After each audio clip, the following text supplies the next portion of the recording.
सत्संग से सोधी आवे, नहीं जीव 84 में जावे। सत्संग से सोधी आवे, नहीं जीव 84 में जावे।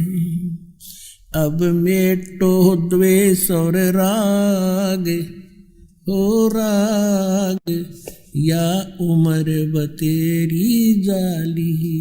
अब मेटो द्वेष और राग, हो राग या उम्र बतेरी जाली। तो ये ज्ञान कौन देता है? सतगुरु देते हैं।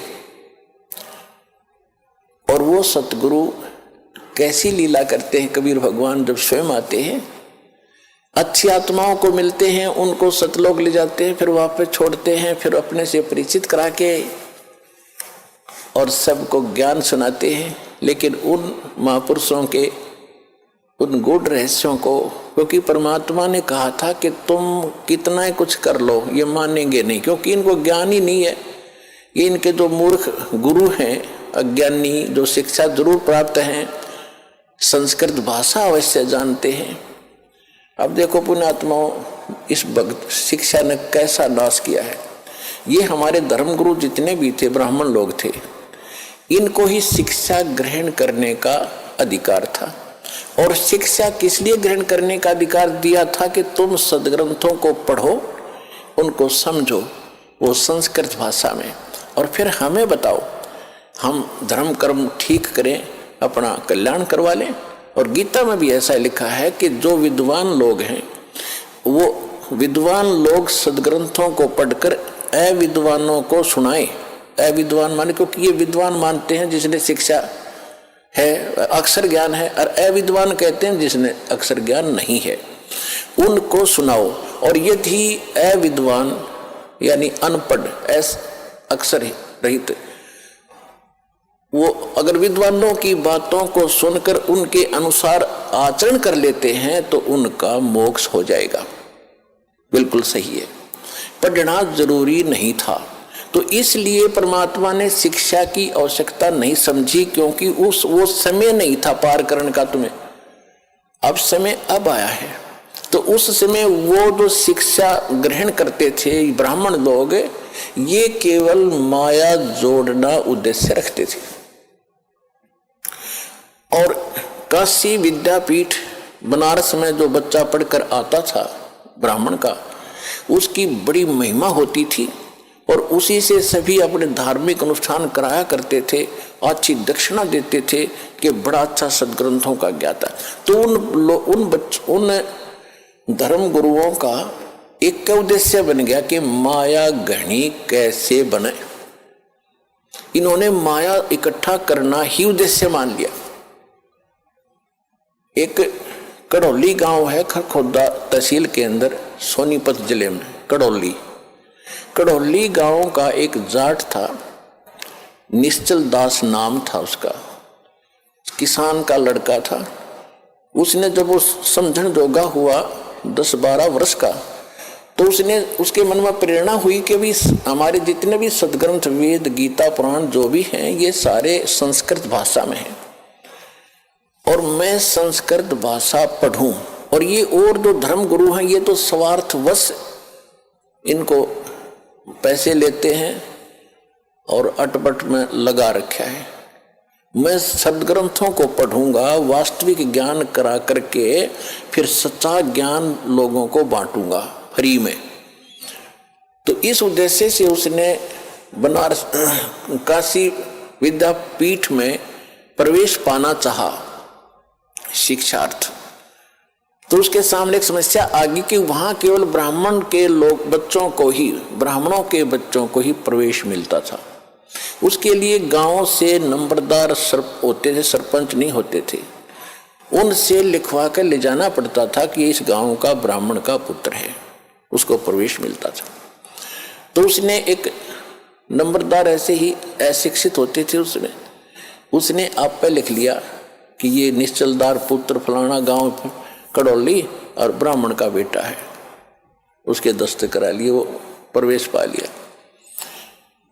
प्रत्येक कक्षा में प्रत्येक वर्ष सबसे टॉप में आवे, संस्कृत भाषा सीख ली, बहुत अच्छा। जब शिक्षा पूर्ण करके वो चलने लगा तो जो प्रिंसिपल था वहां का, बनारस का जो ब्राह्मण प्रिंसिपल था यानी मुख्य अध्यापक था, शिक्षक था, उसकी एक कन्या विवाह के योग्य थी, युवती थी। उसने क्या सोचा कि इतना इंटेलिजेंट बालक है, इसने संस्कृत बहुत अच्छा सीखा है, ग्रंथों को भी खूब अच्छा पढ़ा है, और ये जहाँ भी जाएगा इसकी वाह वाह हो जाएगी और तेरी बेटी सुखी रहेगी, यू घना धन इकट्ठा करेगा। इसलिए उसने मन बना लिया कि इस बच्चे से अपनी बेटी को ब्याह दूं, विवाह कर दूं। जब वो निश्चल दास गया उसके पास, प्राचार्य के पास, प्रिंसिपल के पास, कि हे गुरुदेव, आपकी कृपा से आपका बच्चा अपनी शिक्षा पूर्ण करके अब सेवार्थ जा रहा है, मुझे आशीर्वाद दो, मैं सफल हूं जिस उद्देश्य को लेकर आया हूं। तो उसने कहा कि बेटा फिर गुरु को कुछ दक्षिणा भी देते हैं, दक्षिणा दे। दक्षिणा लो जी, मेरे पास क्या है, मत लगा कि वचनबद्ध हो जा। अच्छा जी, वचनबद्ध हो जा, मैं अपनी लड़की का विवाह तेरे से करना चाहता हूं, तुझे करना पड़ेगा। अब यहां फंस गया निश्चल दास धर्म संकट में, क्योंकि ब्राह्मण लोग अन्य जाति से विवाह नहीं करते थे अपनी बच्चियों, बेटा बेटियों का। अगर ऐसा उनको पता चल जाए तो वो हंगामा खड़ा कर देते। तो उसने सोचा ये घर अगर ऐसा हो गया तो गांव में ही विरोध होगा, फिर ये पूरा ग्रुप मेरा विरोध करेगा और बात बिगड़ जाएगी, और मैं ग्रस्त आश्रम अपनाना नहीं चाहता। फिर उसने बताया गुरुदेव, चाहे मुझे सजा देना और चाहे कुछ भी कहना, मैं एक सच्ची बात बताता हूं, मैं ब्राह्मण नहीं हूं, मैं जाट का लड़का हूं, कड़ौली मेरा गांव है, आप पता कर सकते हो। मैं इस उद्देश्य से आया था कि मैं इस ज्ञान को फ्री बांटूंगा, ये ब्राह्मण लोग इसका मूल्य ले रहे हैं, मैं वो मूल्य नहीं लेना चाहता। तो इतना गुस्सा कर गया वो ब्राह्मण प्रिंसिपल, कहने लगा तो दुष्ट, तूने धर्म भ्रष्ट कर दिया, ये कर दिया, तेरी हिम्मत कैसे बन गई, यहाँ धोखा दे के हमारा ज्ञान चुरा लिया। अब वेद और गीता को तो ये रजिस्ट्री करा रहे थे, अपना नाम बै करा रखी थी नकलियों ने। उस लड़के को कहा कि प्रतिज्ञा कर रखी है तूने? हाँ जी, कि तू कभी संस्कृत भाषा का प्रयोग नहीं करेगा और किसी संस्कृत भाषा में कोई प्रवचन नहीं करेगा,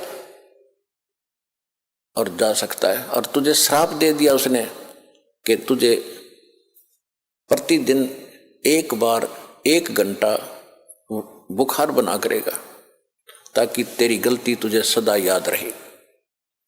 तो पुण्यात्माओं, देख उस दुष्ट आत्मा ने, अब ये ज्ञान की कमी, हम किसी को श्राप देते हैं क्योंकि पूर्व भक्ति का धन होता है, उसका श्राप भी फल जाता है। अब तो सारे नकली हो लिए, किसी श्राप फले ना किसी आशीर्वाद फले, खाली हैं सब। पहले अच्छे लोग होते थे, चाहे किसी जाति के थे, वो पिछले पुण्य कर्मों से परिपूर्ण होते थे, वो किसी को श्राप दे देते, उसको बुरा हो जाता, उसकी पूंजी खत्म होती। आशीर्वाद देते तो भी उनकी पूंजी चोरी होती, नष्ट होती कमाई। इस करके ये यही काल के जाल में उलट पुलट होकर यहीं फंस गए। अब इससे निकलने के लिए हमें ज्ञान की आवश्यकता थी। अब उस वहां से जो वो निश्चल दास जी आगे, अब उसके सामने समस्या होगी कि ज्ञान तो मैं प्रचार करूंगा लेकिन संस्कृत प्रयोग में नहीं करूंगा। उसने क्या किया कि फिर दादू पंथ, एक दादू साहब हुए हैं जिनको परमात्मा कबीर जी मिले थे। अब परमात्मा ने क्या किया है, वो अच्छी आत्माओं को मिलते हैं और उनको अपना कुछ झलक देते हैं, जिसको ये दिखता है कि ये तेरे अनुकूल चलेगा। तो दादू जी को परमात्मा मिले, आंखों देखकर आए, और फिर दादू साहब ने कबीर भगवान की बहुत महिमा गाई। लेकिन दादू जी को परमात्मा ने पूर्ण ज्ञान नहीं दिया, इसलिए नहीं दिया कि उस पंथ के लोग भी आज फिर वही गीत गा रहे होते जो आज हमने बताना था। लेकिन ये जरूर पक्का करवा दिया कि जो काशी में जो धाणक थे वो परमात्मा है, जो बनारस में आए हुए थे वो मेरे सतगुरु वही है। जिन मुझको निज नाम दिया सोए सतगुरु हमारे, दादू दूसरा कोई नहीं ये कबीर सिरजनहारे। उन्होंने एफिडेविट दे दिए, विटनेस बन गए कबीर भगवान के। लेकिन आगे चल के उस पंथ में कबीर साहब का नामो निशान नहीं है। दादू पंथ में दादू जी को पूर्ण परमात्मा, दादू जी का कोई जन्म नहीं हुआ, अपने आप प्रकट हुए। इस तरह वहां मिले थे, फलान हो गया था, उसकी माँ को आशीर्वाद दे दिया था एक संत ने। तो इस तरह करके वो दादू जी को ही खुदा बनाए बैठे हैं, वो कुछ भी बनाए रहो। फिर निश्चल दास जी ने वहां दीक्षा ली, दीक्षा लेकर के फिर संत वाणी में एक निश्चल ग्रंथ बनाया। लेकिन निश्चल दास के पास भी वो ज्ञान नहीं था, वेदों के ही अटपट कर रखी है उसने। जैसा वेद गीता उसने समझा संस्कृत में, उन्हीं को फिर संत वाणी में लिख रखा है, उसमें कुछ भी नहीं। मैंने उसको खूब पढ़ा और देखा।